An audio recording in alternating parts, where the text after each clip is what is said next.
Hi hello എല്ലാവർക്കും റാണീസ് റെസിപ്പിയിലേക്ക് സ്വാഗതം. ഇന്ന് ഞാനിവിടെ ഉണ്ടാക്കുന്നത് ഗോതമ്പ് മസാല ദോശയാണ്.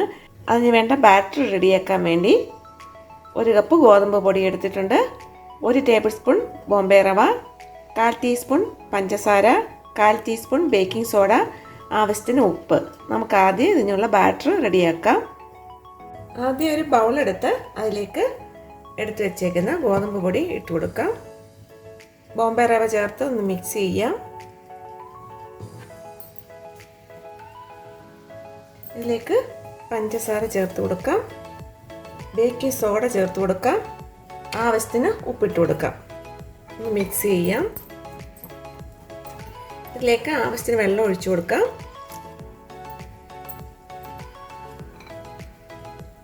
ഗോതമ്പ് ദോശയ്ക്കുള്ള ബാറ്റർ റെഡിയാക്കാം. ബാറ്റർ ഇവിടെ റെഡി ആയിട്ടുണ്ട്. ഈ കൺസിസ്റ്റൻസി ആയിരിക്കണം. നമുക്കിത് ഒരു 20 മിനിറ്റ് റെസ്റ്റ് ചെയ്യാൻ വേണ്ടി വയ്ക്കാം. ആ സമയം കൊണ്ട് നമുക്ക് അതിനുള്ള മസാല റെഡിയാക്കാം. ഗോതമ്പ് മസാല ദോശയ്ക്ക് വേണ്ടിയുള്ള മസാല റെഡിയാക്കാം. അതിന് വേണ്ട ഇൻഗ്രീഡിയൻസ്: 2 ഉരുളക്കിഴങ്ങ് പുഴുങ്ങി പൊടിച്ച് വെച്ചിട്ടുണ്ട്, 1 സവാള ചെറുതായി ചോപ്പ് ചെയ്ത് വെച്ചിട്ടുണ്ട്, 2 പച്ചമുളക് ചോപ്പ് ചെയ്ത് വെച്ചിട്ടുണ്ട്, 1 കഷ്ണം ഇഞ്ചി ചോപ്പ് ചെയ്ത് എടുത്തിട്ടുണ്ട്, 1/4 ടീസ്പൂൺ മഞ്ഞൾപ്പൊടി, 1 ടേബിൾ സ്പൂൺ കടലമാവ്, ആവശ്യത്തിന് ഉപ്പ്. ഒരു പാൻ വെച്ച് ചൂടാകുമ്പോൾ അതിലേക്ക് 1 ടേബിൾ സ്പൂൺ ഓയിൽ ഒഴിച്ചു കൊടുക്കാം. ഇപ്പോൾ ഓയിൽ ചൂടായിട്ടുണ്ട്. അതിലേക്ക് 1/4 ടീസ്പൂൺ പരിപ്പിട്ട് കൊടുക്കാം.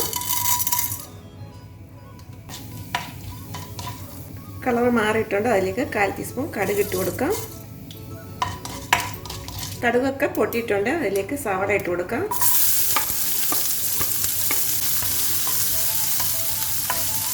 ഇതിലേക്ക് ഇഞ്ചി പച്ചമുളക് ഒക്കെ ഇട്ട് ഒന്ന് വഴറ്റിയെടുക്കാം. ഗോൾഡൻ കളർ ആയിട്ടുണ്ട്. നമുക്കിനി ഇതിലേക്ക് പൊടിച്ച് വെച്ചേക്കുന്ന ഉരുളക്കിഴങ്ങ് ചേർത്ത് കൊടുക്കാം.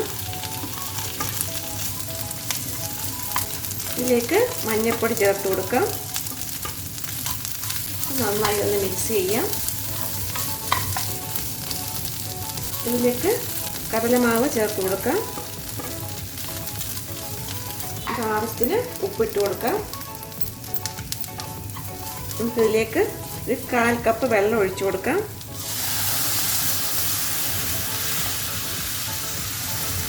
നമുക്ക് 1 മിനിറ്റ് ഒന്ന് വെയിറ്റ് ചെയ്യാം. മസാലയൊക്കെ ഇപ്പോൾ റെഡി ആയിട്ടുണ്ട്. ഇതിലേക്ക് കുറച്ച് മല്ലിയില കൂടി ചേർത്ത് കൊടുക്കാം. നന്നായി ഒന്ന് മിക്സ് ചെയ്യാം.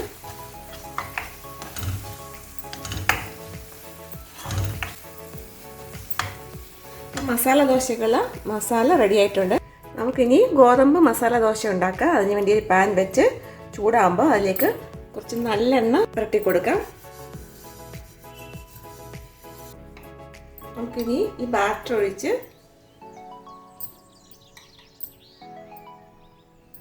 നൈസായിട്ട് ഇങ്ങനെ പരത്തി കൊടുക്കാം.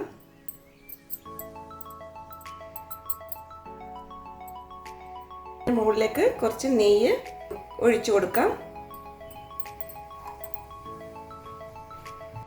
ഇതിപ്പോൾ ഒരു സൈഡ് റെഡി ആയിട്ടുണ്ട്. നമുക്കൊന്ന് തിരിച്ചിട്ട് കൊടുക്കാം. നമുക്കിനി ഒരു സൈഡിലേക്ക് മസാല വെച്ച് കൊടുക്കാം.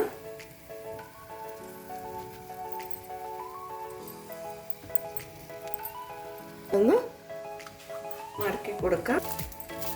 ഇവിടെ മസാല ദോശ ഇവിടെ റെഡി ആയിട്ടുണ്ട്. നമുക്ക് അടുത്തത് ഇതുപോലെ ഉണ്ടാക്കാം. നല്ലെണ്ണ പുരട്ടി കൊടുക്കാം. ബാറ്റർ ഒഴിച്ച് നൈസായിട്ട് പരത്തിയെടുക്കാം.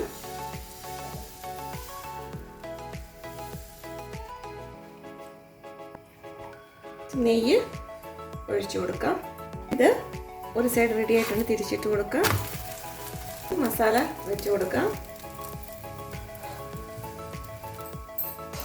ഇവിടെ റെഡി ആയിട്ടുണ്ട്. എടുക്കാം. നമ്മുടെ ടേസ്റ്റി ആയിട്ടുള്ള ഗോതമ്പ് മസാല ദോശ ഇവിടെ റെഡി ആയിട്ടുണ്ട്. ഇത് സാമ്പാറിൻ്റെ കൂടെയും ചമ്മന്തിയുടെ കൂടെയും ഒക്കെ കഴിക്കാൻ പറ്റുന്നതാണ്. അപ്പോൾ എല്ലാവരും ഇത് ഉണ്ടാക്കി നോക്കണം. ഉണ്ടാക്കി നോക്കിയിട്ട് ഫീഡ്ബാക്ക് അറിയിക്കണം. എല്ലാവർക്കും ഇഷ്ടപ്പെട്ട ലൈക്ക് ചെയ്യണം, ഷെയർ ചെയ്യണം, സബ്സ്ക്രൈബ് ചെയ്യണം. അടുത്ത നല്ല റെസിപ്പിയായിട്ട് കാണാം. ബൈ.